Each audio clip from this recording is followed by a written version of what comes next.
And we're live. Welcome back to the channel. I'm Zach. Hello, hello, hello. I'm Mitchell. And today we'll be going to how to start using Anki to improve your grades. Yes, I definitely do that. They definitely do that. It does, it helps a lot.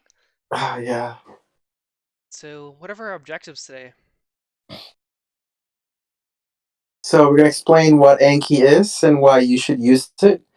The setup, show how to find Anki documentation, and show some examples of effective flashcards. So, what is Anki? So, it's a spaced repetition program, which is kind of like Quizlet, but better. Imagine that. Taking Quizlet and making it better. Now, and it's free, free for PC. And helps you retain your information for long-term periods of time. So, if you want to be a doctor, you need to be able to do this because you don't want to be forgetting any diagnosis or treatments. Yeah, And how to beat the forgetting curve, which we'll get into next. So, go. So that is your forgetting curve. It looks scary, huh? it does. So as you can see on your first day, you learn the material, you're 100%. You're like, yay, I know it. But then it goes a day, and now you're losing your material. It's like 80, it's actually like 50% you know the second day. And it keeps dropping, and it keeps dropping. So by the third day, you're pretty much not knowing the material anymore. As you see when you review the information, though, drop down, drop down. Oh, reviewed it, goes back to 100.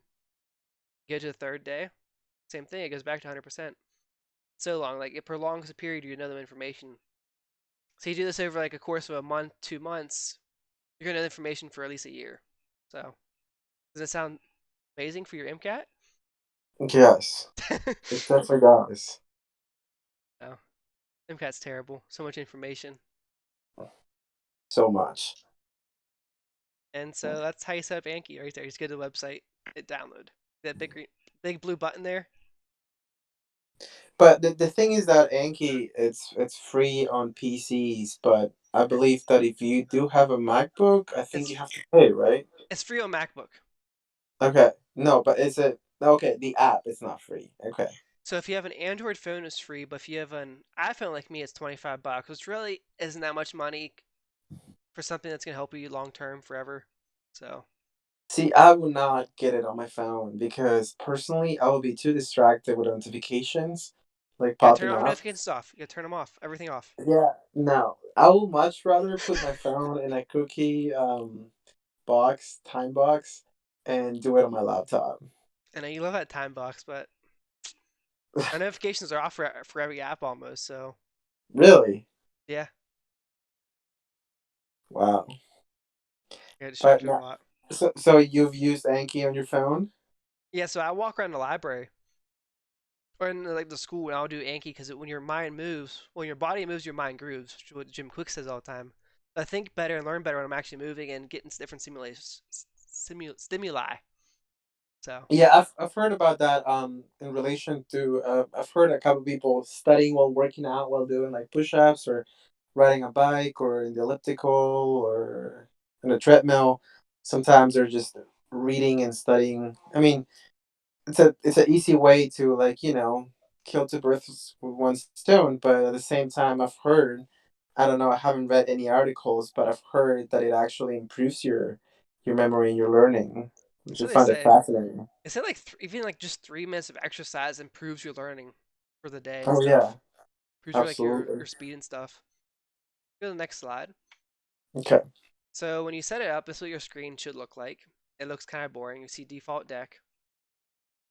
You'll have what decks, add, browse, stats, sync. I think it's hard to use, Mitchell, since you started using it recently. No, no, it actually isn't. It's pretty easy. And at the bottom of the screen, which you don't see on my screen right now, there's a button called add card and stuff like that, create deck. You just hit that to create a new deck. But that's pretty self-explanatory. hmm So tell them how to add cards to their deck.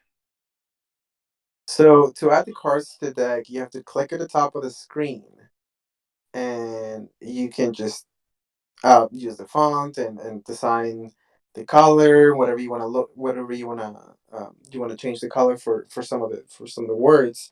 You type a question on the front and then the answer on the back. Sometimes I've noticed that highlighting or changing keywords will help you remember, will help you with the memorization and everything. I think it's pretty easy, and you can add also you can add pictures on it, so which you should, and links, which we'll talk about that later. Yeah, pictures are always good. Yeah, just make sure like the keywords are bolded or underlined or something different so it really pops out to you in answering the questions. Since you'll be doing 300 to 500 of these a day, some days, and you really make sure you get those key points down each card. So Anki documentation, you really just go to their Anki's website, hit the word docs on the front page, and just read it. Did you read it, Mitchell? No, it's not. I think I skimmed over it. They have a lot of information there, especially on the settings. The settings on this app are Yeah. really complex. I'm not going to go into them in this video, but Yeah, they're no, we're complex. gonna gonna make a different video for the settings because I found it very fascinating. Yeah, like there's like this thing called steps, which is like minutes, and like when you see the card again, which are really hard to calculate and figure out what you need to do for yourself. So Yeah, yeah. some video. So what are the tips on effective cards? So we have simple questions. Provide proof of the answer. No lists in the answer. Close deletions and don't hit easy when you answer. That's like one of the biggest things that I've learned. Do you used to do that a lot?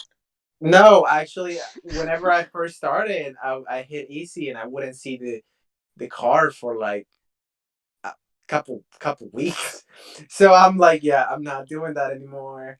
I'm just hitting like the specific time, and even if it tells me to like hit it again after like a month, um, I still click it in hard so I can see it. Instead of a month, I'll see it in 18 days, 19, 20 days.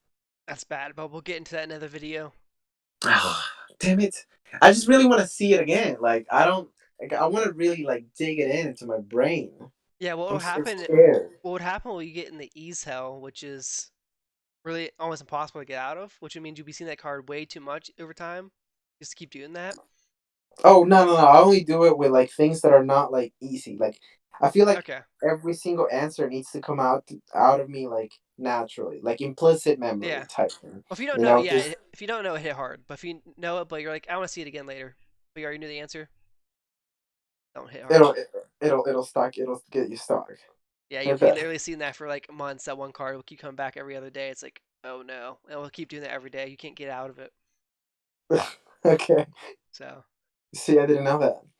yeah, that's why it's complex. And here's an example of my card. So this is called a closed deletion, where you just take like words out, which I recommend just taking an entire answer out. So the question was, what is developmental psychology? Answer is that green part right there. Now, as I said to source your answers, which you see I did. I put that's actually like the definition from the book. So like if I forgot what developmental psychology was, I can be like, okay, that was my definition, but what's more information? This helps. Hmm. So this helps you when you're a doctor. So if you do a flashcard on some disease and a doctor asks you, where'd you get that information from? You could be like, I got it from this section in my first aid book, or this section from a YouTube video or something. So you, On the miles down, he does not. He only sources like every now and then, but like it's not like every single card. it depends what helps you. Like that's also like seeing visual too, like seeing a picture of it, so it helps your visual Oh my memory. gosh! Yes, yes. And the more like Visual, memories you can see or connections you make, much easier it's going to be. visuals definitely help 100%. Anything else you want to add about Anki before we wrap it up? Um, one of the things that you can do is besides doing your own flashcards, just as you said, Zach, that I believe that it'll be really nice to see other people's flashcards and download them. You can just Google other people's flashcards. You can go into Reddit, but I think we can explain that on the next video though. Yeah, But we'll do that on a video. yeah, but you can download them and you can study them, and then we'll explain how to download them, which is pretty easy. Um, with more details, more examples, we explain how to download it. But I think it's necessary because you know you need to have fresh ways of getting information into your brain, and what what a better way to see is from someone else's eyes. Yeah. But yeah, so that's the topic for today. Hey, Right, hey, right. thanks for teaching me that. I Yeah, no problem. appreciate that. Comment, like, subscribe, and tell us what you want to see next. Thanks. All right, guys, have a good night.